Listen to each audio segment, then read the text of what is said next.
Most people think a comeback is about humiliation, about outsmarting someone in front of others, about being sharper, louder, or more brutal than the person who disrespected them. They believe that power lives in the perfect insult, the viral clapback, the moment that leaves the other person speechless. But if you look closely, that version of winning always costs you something: your peace, your clarity, your dignity, your composure. Every time you react in anger, you don't rise above the chaos, you step inside it. And the Stoics understood this thousands of years ago. Real strength is not measured by how hard you strike back, but by how steady you remain when the storm hits.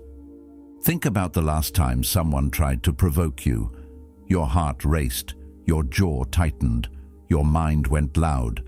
That feeling isn't power, that's being controlled. Marcus Aurelius reminds us that the best revenge is to be unlike the one who harmed you. That means mastering yourself before mastering any argument. In this video, I'm going to show you 5 simple phrases that make you sound wise, not angry. Phrases that protect your inner calm while dismantling disrespect without raising your voice.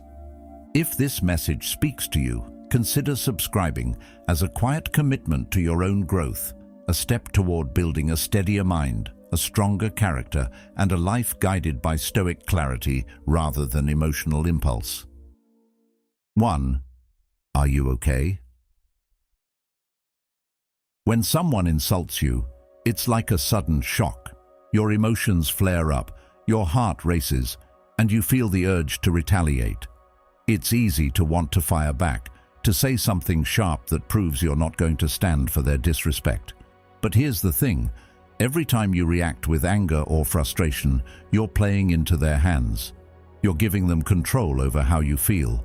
What if, instead of reacting impulsively, you simply said, "Are you okay?" It's a deceptively simple phrase, but it carries incredible power. At first, it may seem like you're opening yourself up to more attacks, but in reality, you're shifting the entire power dynamic. Think about it. When someone insults you, they're often projecting their own emotions or insecurities. Their frustration, anger, or dissatisfaction with their own life is spilling over into your interaction. By asking, "Are you okay?" you immediately redirect the focus from you to them. It's like holding up a mirror, forcing them to confront their own emotional state. Instead of defending yourself, you're prompting them to reflect on why they're behaving the way they are. This forces them to pause and reconsider their actions, and suddenly, you're no longer the target. You've shifted the energy, and you've regained control. This phrase is especially powerful because it doesn't require you to engage in the same emotional reaction they're seeking from you. It's not about meeting their anger with your own. It's about maintaining your calm while offering them a chance to reflect. You're not saying, "You're wrong," or "You shouldn't feel that way." You're saying, "I see that something's going on with you, and I'm not going to be drawn into your chaos." Carl Jung once said, "The most terrifying thing is to accept oneself completely." When you ask, "Are you okay?" you're not only offering them an opportunity to reflect, but you're also maintaining your own emotional sovereignty. You're showing that you don't need to react to their chaos to validate yourself.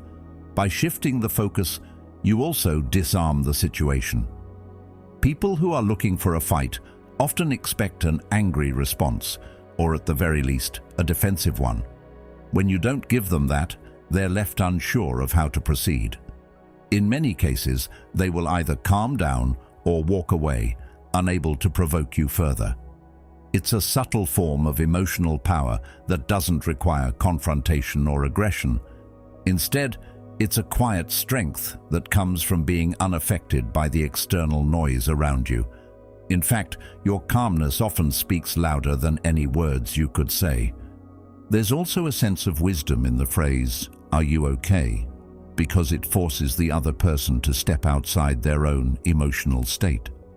It's a gentle but firm way to disrupt their emotional cycle. They were expecting you to react with anger, to match their energy, but instead, you create a pause. This moment of silence can be powerful. It gives them a chance to think about what they've just said, and in many cases, it causes them to re-evaluate their words. They might even feel guilty for their behavior. The Stoic principle of apatheia, or the idea of remaining unruffled by external events, is key here. When you choose not to let their words disturb your peace, you're practicing apatheia. You're showing that you are in control of your own emotions, no matter what's happening around you. In a world where everyone is fighting to be heard, where everyone's trying to assert their dominance in conversations and arguments, asking, "Are you okay?" is a way to rise above it all. It's a reminder that you don't have to get involved in every conflict. You don't have to prove that you're right. You don't have to engage in the emotional drama others try to pull you into. Instead, you can be the calm in the storm, the one who remains unshaken by the noise around them. This phrase also serves as a reminder to ourselves. How often do we get caught up in our own emotions, reacting without thinking, letting our anger take over? By using, "Are you okay?" you not only break the cycle of conflict, but also create a space for self-reflection. It's a way to step outside your own emotional reactions and see the situation from a broader perspective. It's a tool for emotional intelligence, for understanding that other people's words and actions are often a reflection of their own struggles and not a personal attack on you. By using this phrase, you're taking a more thoughtful, strategic approach to conflict. Instead of meeting force with force, you're using empathy and self-control to disarm the situation. You're showing that you don't need to fight to be heard. You don't need to engage in their drama to maintain your dignity. And in doing so, you come out on top, not because you've defeated them, but because you've remained unshaken, unbothered, and in control of yourself. In the end, "Are you okay?" is more than just a question. It's a statement of strength. It's a powerful tool that not only shifts the energy of the conversation, but also demonstrates your emotional resilience. You're not allowing someone else's negativity to control how you feel. You're standing firm in your own peace, and that, in itself, is the most powerful response you can give. 2. I'm not sure I understand. We've all been there. Someone makes an attack, a sharp remark, or insults your character. The instinctive response? To fight back, to defend yourself, to prove that they're wrong and you're right. It's natural, and it's what we've been conditioned to do. The world tells us to stand up for ourselves, to never let anyone talk down to us. But here's the catch: reacting in anger or defensiveness rarely gets us the outcome we want. Instead, it often escalates things, making the situation even worse. But what if there was another way to handle these situations? A way that lets you take control without raising your voice or engaging in their emotional turmoil? Enter a phrase that may seem simple but is incredibly effective. I'm not sure I understand. This is a game changer. It sounds unassuming at first, almost passive, but it holds immense power. Instead of jumping to conclusions or fighting back with equal force, you're taking a step back.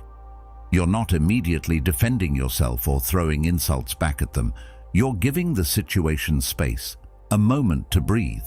By saying, "I'm not sure I understand," you're signaling that you're not rushing into judgment. You're not dismissing their words, but you're asking for more information. It's like you're saying, "I'm listening, but I need you to explain yourself more clearly." This response has two immediate effects. It forces the other person to rethink their position, and it allows you to remain calm and in control. The beauty of this approach is that it doesn't involve a confrontation. It's not a fight for dominance, but rather an invitation for clarity. You're asking them to present their argument in a way that makes sense, without the emotional baggage. It's an intellectual approach that forces them to rethink the validity of their attack. It also puts you in a position of strength, because instead of defending your honor or explaining yourself, you're placing the onus on them to justify their behavior. By doing this, you're not just surviving the conversation, you're leading it. You're controlling how the interaction plays out without ever raising your voice or stooping to their level. The Stoic philosophers understood this idea deeply. They knew that how we react to the world around us determines our peace of mind. Seneca, for instance, reminds us that we suffer more often in imagination than in reality. What Seneca means is that we often create our own suffering by overreacting or imagining that an insult or conflict is more damaging than it truly is. When you respond with, "I'm not sure I understand," you're resisting that tendency to spiral into defensive thoughts and emotions. You're pausing, and in that pause, you regain your balance. You step outside the emotional whirlwind that someone else is trying to drag you into, and you regain control of your own mental state. It's also important to note how this phrase keeps you in a position of strength. When you meet an insult with anger, you're not just defending yourself, you're getting emotionally involved in the other person's issues. You're allowing their negative energy to affect you. But when you say, "I'm not sure I understand," you're drawing a clear boundary.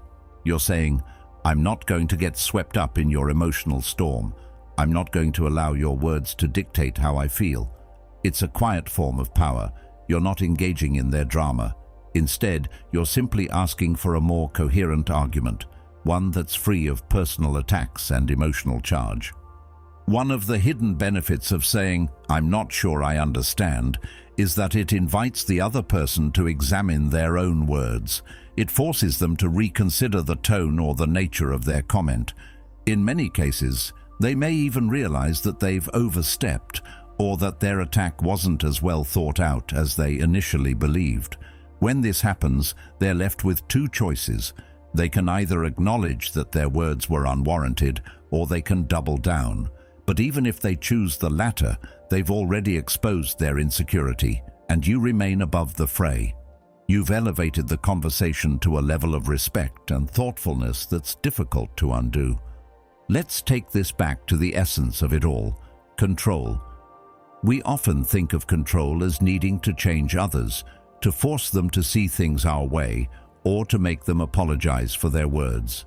But the real power comes in controlling how we respond.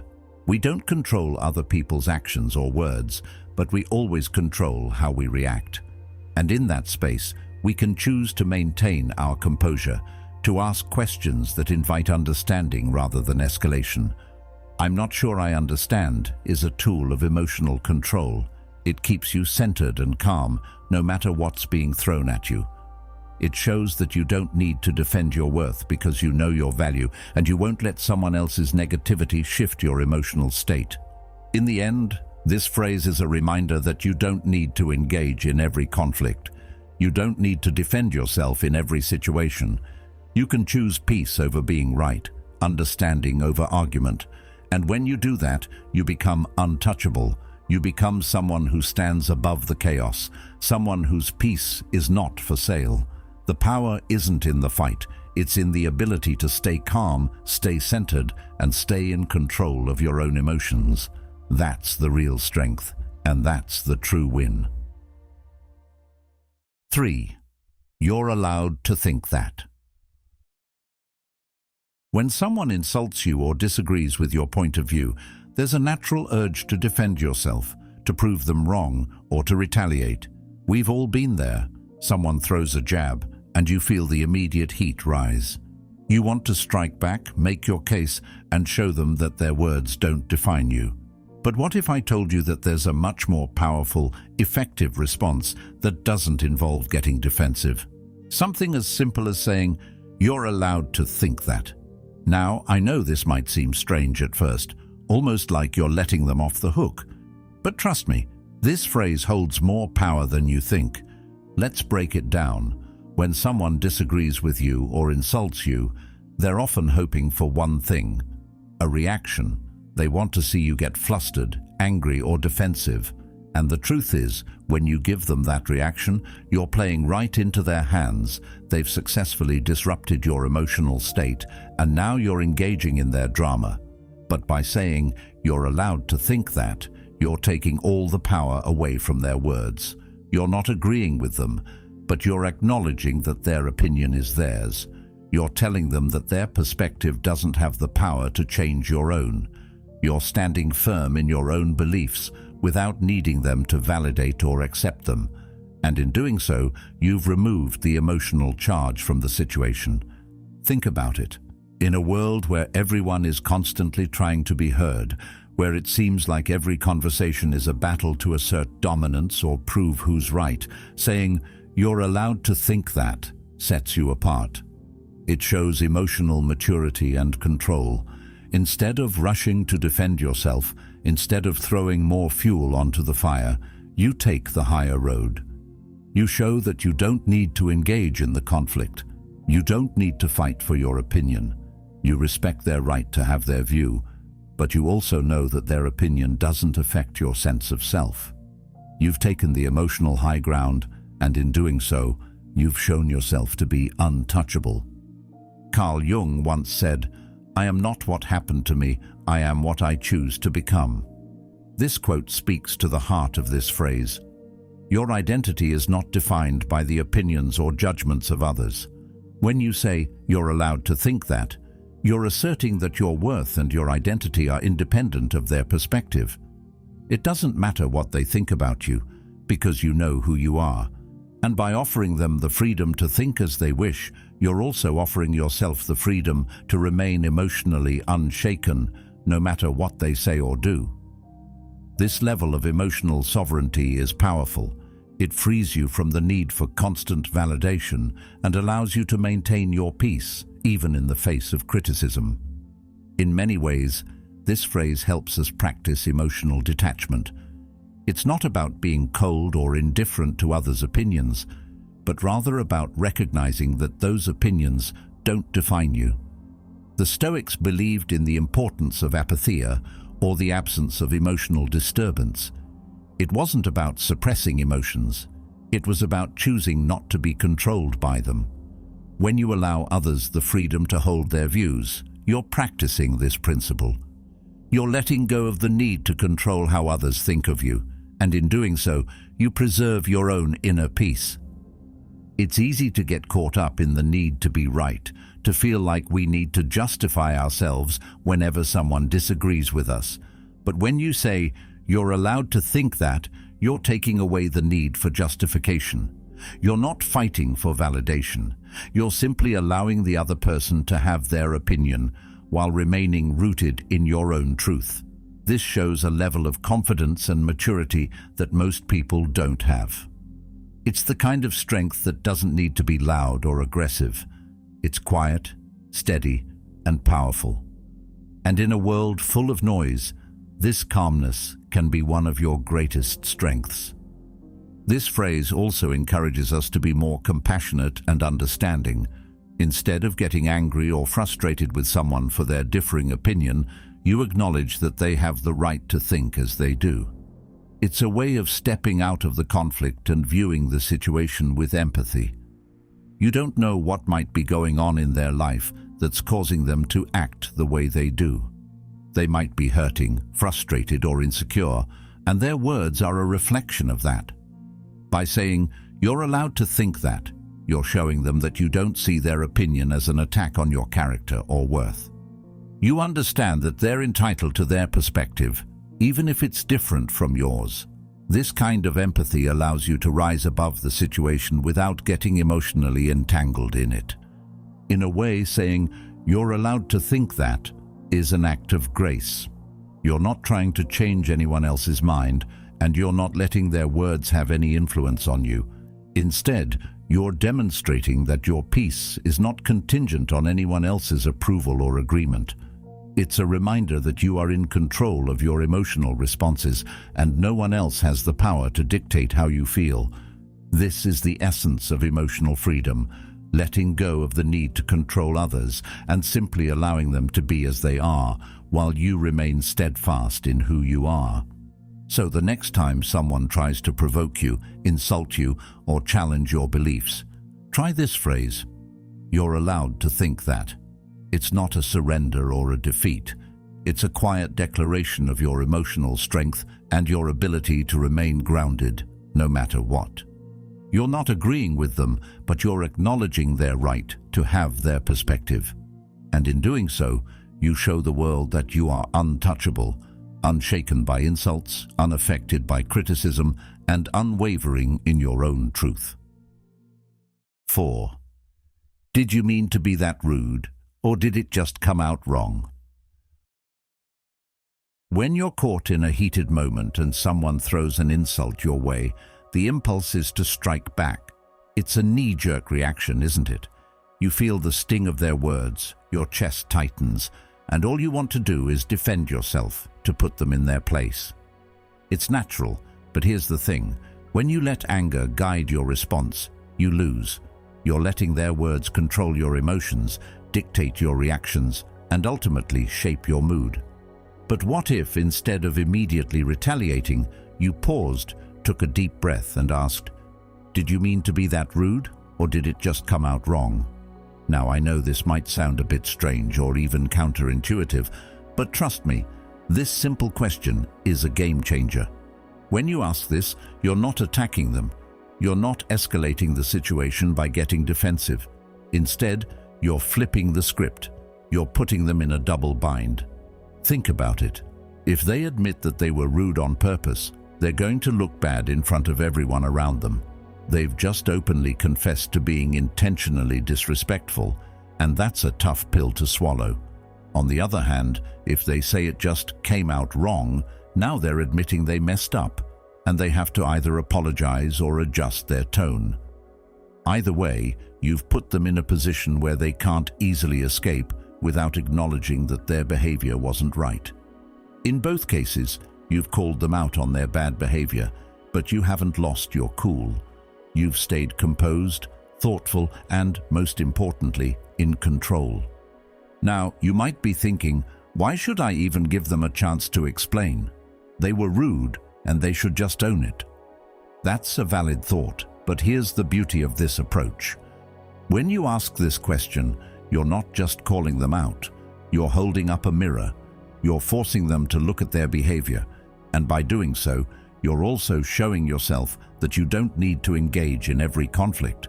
You're not trying to change their mind or get them to agree with you.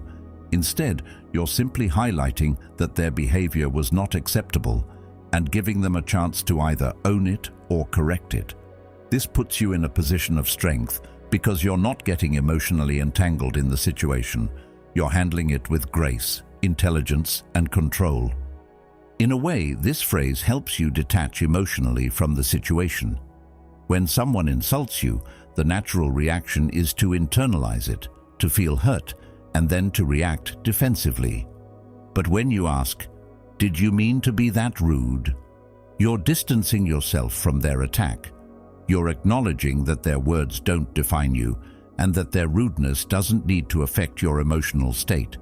Instead of absorbing their negativity, you're offering them a chance to reflect on their own words.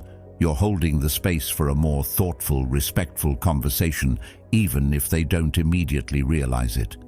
This phrase is also a great way to maintain your dignity.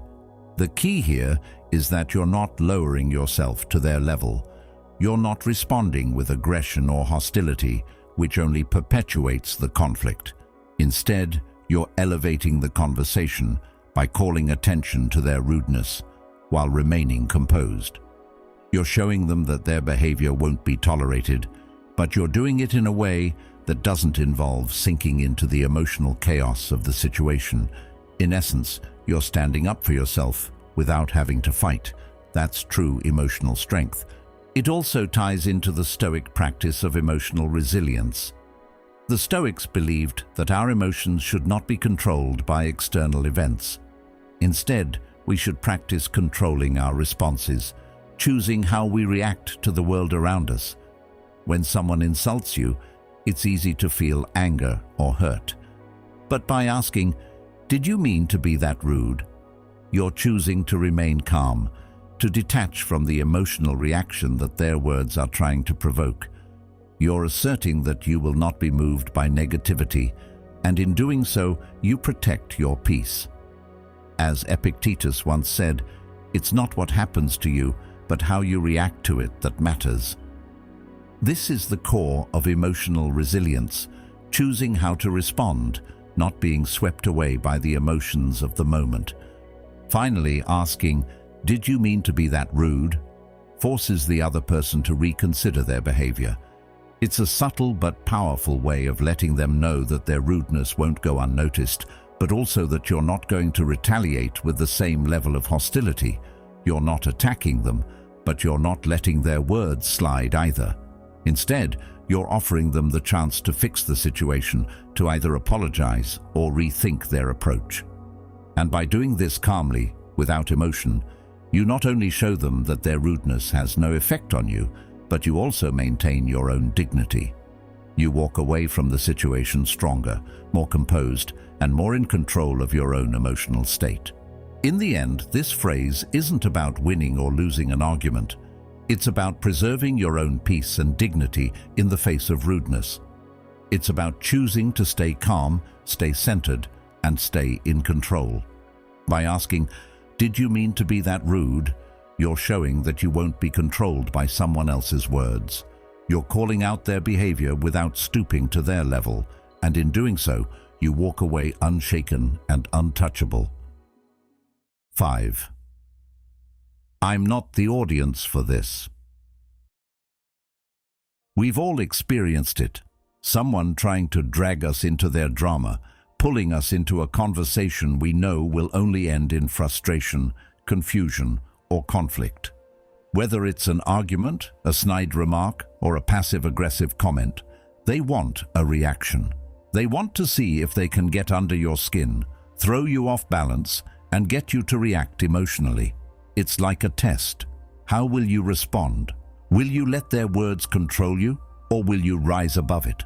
Most of the time, the temptation is there, to react, to defend yourself, to show them you're not someone they can push around. But here's the secret, the ultimate mic drop phrase, the one that removes you from their emotional game entirely, is this: I'm not the audience for this. This phrase is a masterclass in emotional control and boundary setting. The moment someone tries to pull you into their chaos, they're looking for a reaction. They want you to engage, to get angry, to defend yourself, or to argue with them. They need you to be part of their emotional performance. But when you say, "I'm not the audience for this," you're telling them, without raising your voice, that you're not interested in their show. You're refusing to be part of their conflict. This is one of the most powerful things you can do. By walking away, not emotionally but physically from the situation, you take the power back. You are no longer subject to their emotional state, no longer at their mercy. By saying, "I'm not the audience for this," you create a boundary, one that they can't cross. You're telling them, "I see that you're trying to provoke me, but I'm not here for it. You can keep your drama, but I'm not engaging with it." This isn't about being passive or avoiding conflict. It's about choosing not to participate in unnecessary emotional turmoil. It's about protecting your own peace and not allowing anyone else's negativity to disturb it. Think about it. When someone tries to pull you into a fight, the power dynamic shifts if you refuse to engage. They want you to fight, but you don't. Instead, you remain calm, unaffected, and in control of your emotional state. By walking away, you send the message that you value your peace more than their drama. The beauty of this phrase lies in its simplicity. You don't need to explain yourself, defend your actions, or justify your behavior. The phrase is a complete sentence that stands on its own. It's a firm but respectful boundary that says, "This behavior is not something I will tolerate in my space." By using this phrase, you are calmly asserting that you will not engage with toxic or negative energy. It doesn't matter what they say or do. You've already made it clear that you won't participate in their emotional performance. This puts you in a position of emotional strength because you're not reacting to their negativity. Instead, you're choosing to walk away and preserve your peace. One of the key elements of saying "I'm not the audience for this" is that it also demonstrates emotional intelligence. You're not dismissing the other person's feelings, but you are recognizing that their behavior is not something you need to react to. You're not getting emotionally entangled in their drama. You're stepping outside of it, maintaining your emotional distance, and preserving your peace. The ability to do this takes practice and self-awareness. It requires you to recognize that not every conflict needs to be engaged with, and sometimes the best response is simply to walk away. The more you use this phrase, the more natural it becomes.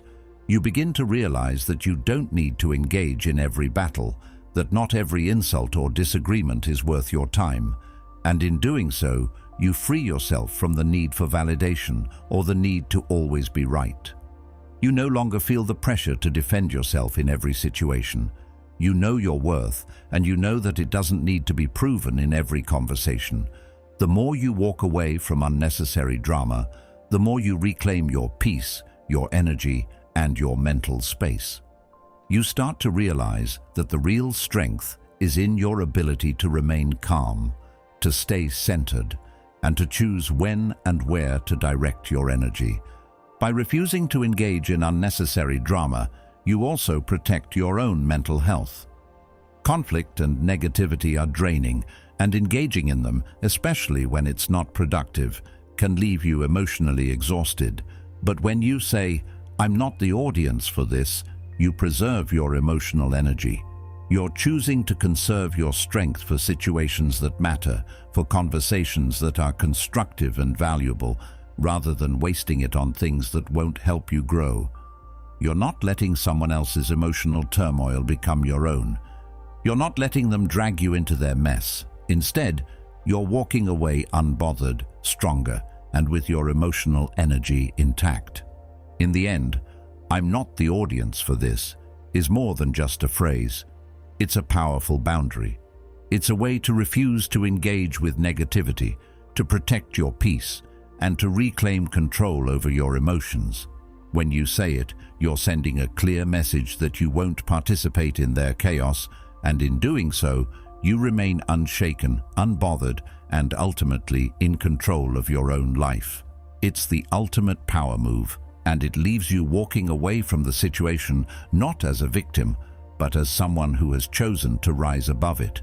Remember, true power isn't in reacting to every provocation or getting caught in someone else's drama. The strength lies in knowing when to walk away, to rise above, and to protect your peace. By choosing not to engage with negativity, you reclaim your energy, your dignity, and your emotional sovereignty. You become untouchable. Thank you for being a part of the Stoic Journal community. If you found this video valuable, make sure to check out one of the suggested videos on the screen now. Keep growing, stay calm, and continue mastering your inner peace.